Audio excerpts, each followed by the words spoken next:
আসসালামু আলাইকুম, সবাই কেমন আছেন? আমি হাসান জামিল।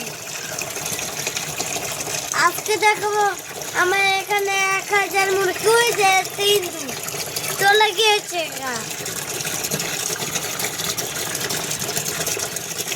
আমার মুরগি হোস্টেলে দাঁড়িয়ে রয়েছে। এইটাতে পানিটা পড়বে, তো পানি ঢুকে পড়বে। এই যে পানি কত শীত করে।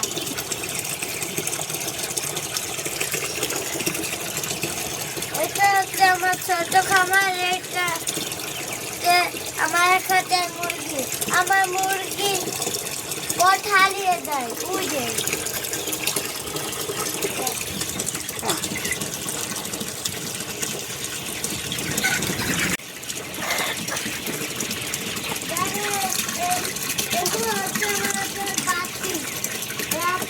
জ্বালিয়ে দেয়। এটা দিয়ে পথ বেঁধে দেয়।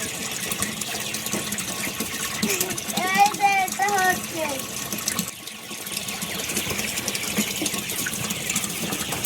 দেখেন আমার মুরগিকে চাইলে আমার মুরগি আমার থেকে চলে যায়। প্লিজ ভিডিওটি লাইক করুন। ভালো থাকবেন। আল্লাহ হাফেজ।